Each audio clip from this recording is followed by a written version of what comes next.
আকৌ আৰম্ভ হ'ল প্ৰধানমন্ত্ৰী ফচল বীমা যোজনা। সব বন্ধুসকল আপোনালোকে এইটো কেনেকৈ আপোনাৰ স্মাৰ্টফোনেৰে আপোনালোকে এপ্লাই কৰিব, আপোনালোকে 50,000 টকা লাভ কৰিব। সব বন্ধুসকল প্ৰধানমন্ত্ৰী ফচল বীমা যোজনা আপোনালোকে কেনেকৈ এপ্লাই কৰিব মই ষ্টেপ বাই ষ্টেপ আপোনালোকক ফুল প্ৰচেছ দেখাই দি আছোঁ। সব বন্ধুসকল আপোনালোকে আগতে আইডিটো ক্ৰিয়েট কৰিব লাগিব। সব বন্ধুসকল সেই আইডিটো আপোনালোকে কেনেকৈ ক্ৰিয়েট কৰিব, ইয়াত দেখিলে বেছি ৰেজিষ্টাৰ, এই ৰেজিষ্টাৰ অপশ্যনত আপোনালোকে ক্লিক কৰিব। সব বন্ধুসকল ক্লিক কৰি আপোনালোকে ইয়াত দেখিলে পাইছে, ইয়াত আপোনালোকে ষ্টেট গভৰ্ণমেণ্ট আপোনালোকে এইটো সিলেক্ট কৰি ল'ব। তাৰপিছত ষ্টেটটো আপোনালোকে সিলেক্ট কৰি ল'ব। তাৰপিছত ইয়াত দিলে হৈছে ইউজ কেটাগৰী, কেটাগৰীটো আপোনালোকে সিলেক্ট কৰি ল'ব। সব বন্ধুসকল তাৰপিছত আপোনালোকৰ ডিষ্ট্ৰিক্টটো আপোনালোকে সিলেক্ট কৰি ল'ব। আপোনালোকৰ যেটো ডিষ্ট্ৰিক্ট হয় সেই ডিষ্ট্ৰিক্টটো আপোনালোকে সিলেক্ট কৰি ল'ব। সব বন্ধুসকল তাৰপিছত ইয়াত দিলে টাইটেল, আপোনালোকৰ টাইটেলটো দি দিব। তাৰপিছত আপোনাৰ নামটো আপোনালোকে ইয়াত এণ্টাৰ কৰি দিব। তাৰপিছত ইয়াত দিলে আধাৰ নাম্বাৰ। সব বন্ধুসকল ইয়াত আপোনালোকৰ আধাৰ নাম্বাৰটো দি দিব। তাৰপিছত ভেৰিফাই অপশ্যনত ক্লিক কৰি দিব। তাৰপিছত আপোনালোকে ইয়াত দেখিলে পাইছে মোবাইল নাম্বাৰ, সেই মোবাইল নাম্বাৰটো দি আকৌ ভেৰিফাই অপশ্যনত আপোনালোকে এণ্টাৰ কৰি দিব। যেতিয়া ভেৰিফাই অপশ্যনত এণ্টাৰ কৰি দিব তাৰপিছত আপোনাৰ মোবাইলত এটা OTP যাব, সেই OTPটো বহাই তাৰপিছত আপোনালোকে ইয়াত দেখিবলৈ পাইছে পাছৱাৰ্ড, ইয়াত পাছৱাৰ্ডটো আপোনালোকে এণ্টাৰ কৰি দিব আৰু ইয়াত দিছে কনফাৰ্ম পাছৱাৰ্ড। আপোনালোকে এই পাছৱাৰ্ডটো যেটো দিছে এই কনফাৰ্ম পাছৱাৰ্ডটো সেইটো একে দিব লাগিব। তাৰপিছত আপোনালোকৰ ইমেইল এড্ৰেছটো ইয়াত দি দিব। তাৰপিছত আপোনালোকে এমপ্লয়ি ID আপোনাৰ নামটো ইয়াত দি দিব। তাৰপিছত অফিচৰ লেণ্ড আপোনালোকৰ ফোন নাম্বাৰ, সেই ফোন নাম্বাৰটো ইয়াত দি দিব। তাৰপিছত ইয়াত লৈছে ক্ৰিয়েট, এই ক্ৰিয়েট অপশ্যনত আপোনালোকে ক্লিক কৰি দিব। যেতিয়া ক্ৰিয়েট অপশ্যনত ক্লিক কৰি দিব আপোনাৰ আইডিটো হৈ যাব। তাৰপিছত আপোনালোকৰ আইডিটো লগইন কৰিব। আপোনালোকে কেনেকৈ আইডিটো লগইন কৰিব মই ষ্টেপ বাই ষ্টেপ আপোনালোকক ফুল প্ৰচেছ দেখাই দি আছোঁ।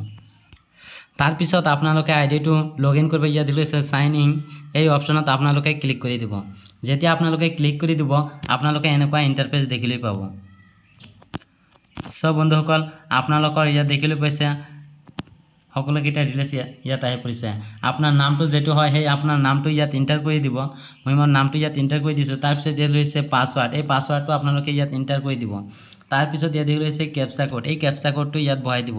তাৰপিছত আপোনালোকে ইয়াত দেখিলে পাইছে লগইন, এই লগইন অপশ্যনত আপোনালোকে ক্লিক কৰি দিব। সব বন্ধুসকল মই মোৰ আইডিটো লগইন কৰি লৈছোঁ। আপোনালোকৰ আইডি যেটো আছে সেই আইডিটো আপোনালোকে লগইন কৰি ল'ব। সব বন্ধুসকল তাৰপিছত এগুলো হৈছে ফাৰ্মাৰ কাৰ্ণাক apply for group insurance by yourself, এই অপশ্যনত আপোনালোকে ক্লিক কৰি দিব। যেতিয়া আপোনালোকে ক্লিক কৰি দিব এনেকুৱা ইণ্টাৰফেচ দেখিলে পাব। সব বন্ধুসকল ইয়াত দিছে লগইন ফৰ ফাৰ্মাৰ। সব বন্ধুসকল আপোনালোকে এই অপশ্যনত আপোনালোকে ক্লিক কৰি দিব।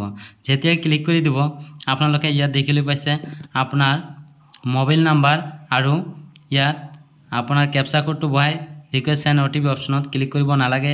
ইয়াত দেখিলে পাইছে do not have register mobile number, এই অপশ্যনত আপোনালোকে ক্লিক কৰি দিব।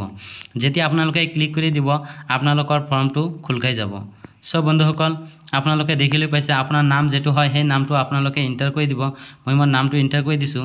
তাৰপিছত আপোনালোকৰ পাছবুক, বেংকৰ পাছবুকৰ নামটো আপোনালোকে দি দিব। সব বন্ধুসকল আপোনালোকৰ পাছবুকৰ নামটো আপোনালোকে দি দিব। সব মই দি দিছোঁ। তাৰপিছত সিলেক্ট ইয়ৰ, সব বন্ধুসকল আপোনালোকে এইটো দি দিব। তাৰপিছত আপোনালোকে ইয়াত হৈছে ৰিলেটিভ নেম, আপোনালোকৰ নামটো আপোনালোকৰ ফাদাৰ নেম কোনটো দিব। সব বন্ধুসকল সেই আপোনালোকৰ ফাদাৰ নেমটো আপোনালোকে দি দিব। তাৰপিছত ইয়াত দেখিলে পাইছে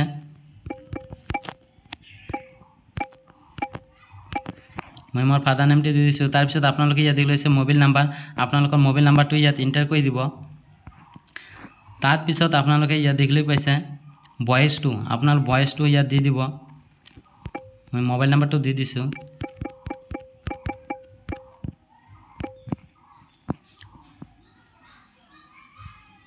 তাৰপিছত আপোনালোকৰ ভয়েছ যেটো হয় সেই ভয়েছটো আপোনালোকে দি দিব।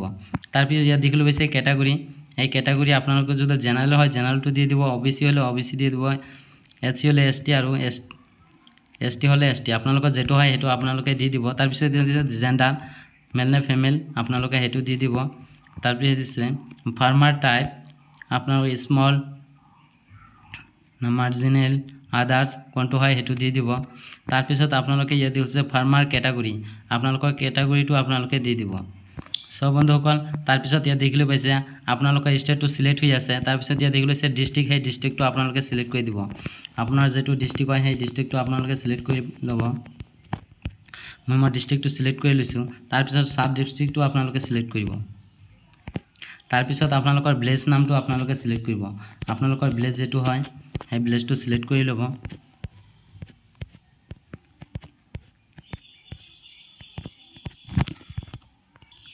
তাৰপিছত দেখিলে হৈছে আইডি টাইপ আপোনালোকৰ আইডি টাইপটো আপোনালোকে দি দিব ইউআইডি না আদাৰ্স না ইআইডি আপোনালোকৰ কোনটো হয় এটো দি দিব তাৰপিছত ইআইডি নাম্বাৰটো আপোনালোকে ইয়াত দি দিব আৰু যদি নাই তেনেহলে আদাৰ্স লিখি দিব সো বন্ধুসকল এনেকৈ আপোনালোকৰ ফৰ্মটো ফিল আপ কৰিব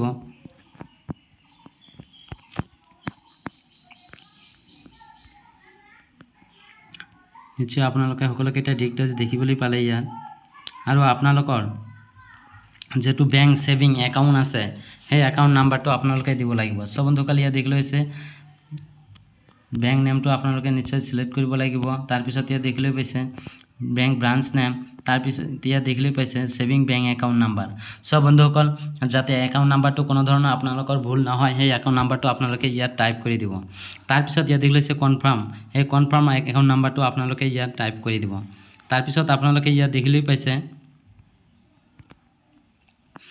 ক্যাপচা কোড এই ক্যাপচা কোডটো আপোনালোকে সেম চাই আপোনালোকৰ বহাই দিব যাতে কোনো ধৰণৰ ভুল নহয় সো বন্ধুসকল মই মোৰ ক্যাপচা কোডটো বহাই দিছো তাৰ পিছত আপোনালোকে ইয়াত দিলে হৈছে ক্ৰিয়েট ইউজাৰ এই অপচনত আপোনালোকে ক্লিক কৰি দিব যেতিয়া আপোনালোকে ক্লিক কৰি দিব তাৰ পিছত আপোনালোকৰ সন্মুখত আপোনালোকৰ আৰু এটা পেজ খোল খাই যাব সব বন্ধুসকল তাত আপোনালোকৰ এটা চেক কৰিব পাৰিব আপোনালোকে সেই ফৰ্মটো আপোনালোকৰ হৈছে না নাই কেনেকৈ আপোনালোকৰ যদি ভুল হৈছে তেনেহলে আপডেট কৰিব পাৰিব আৰু যদি ভুল হোৱা নাই তেনেহলে আপোনালোকৰ ফৰ্মটো আকৌ আপোনালোকৰ মোবাইলত ওটিপি যাব ওটিপিৰ জৰিয়তে আপোনালোকে ফৰ্মটো সাবমিট কৰি দিব সব বন্ধুসকল এই সাবমিট কৰাৰ লগে লগে আপোনাৰ মোবাইলত এটা নোটিফিকেশন আহিব সেই নোটিফিকেশনটো আপোনালোকে কেনেকৈ আপোনালোকৰ এটো হৈছে না নাই আপোনালোকে কেনেকৈ চেক কৰিব সব বন্ধুসকল আপোনালোকে ইয়াত দেখিলে পাইছে সকলোকেইটা সব বন্ধুসকল যেহেতু আপোনালোকে ফৰ্মটো সাবমিট কৰিছে তাৰ কাৰণে ইয়াত দেখিলে পাইছে এপ্লিকেশন ষ্টেটাস এই অপচনত আপোনালোকে ক্লিক কৰি দিব যেতিয়া আপোনালোকে ক্লিক কৰি দিব আপোনালোকৰ ফৰ্মটো খুল খাই যাব সব বন্ধুসকল যেতিয়া আপোনালোকে এই সাবমিট কৰিছে সেই সাবমিটৰ ৰিসিভ আহিছে যে সেই ৰিসিভত এটা আপোনালোকৰ আইডি নাম্বাৰ গৈছে সব বন্ধুসকল ৰেফাৰেন্স নাম্বাৰ এই নাম্বাৰটো ইয়াত আপোনালোকে এন্টাৰ কৰি দিব তাৰ পিছত ইয়াত দিছে আপোনালোকৰ ক্যাপচা কোড এই ক্যাপচা কোডটো আপোনালোকে ইয়াত বহাই দিব তাৰ পিছত আপোনালোকৰ ৰাইট সাইডত ক্লিক কৰি দিব যেতিয়া ক্লিক কৰি দিব আপোনাৰ এই ফৰ্মটো হৈছে না নাই আপোনালোকৰ স্ট্যাটাসটো এনেকৈ আপোনালোকে চেক কৰিব পাৰিব সব বন্ধুসকল অতি সোনকালে আপোনালোকে এপ্লাই কৰক ইয়াত দেখিলে হৈছে প্ৰধানমন্ত্ৰী ফসল বীমা যোজনা সোনকালে এপ্লাই কৰক আপোনালোকে 50,000 কোটি টকা লাভ কৰিব সব বন্ধুসকল এনে ধৰণৰ ভিডিও গুৰুত্বপূৰ্ণ আপোনাৰ মোবাইলত নোটিফিকেশন যোৱাৰ কাৰণে মোৰ চেনেলটো সাবস্ক্ৰাইব কৰি লওক থ্যাংক ইউ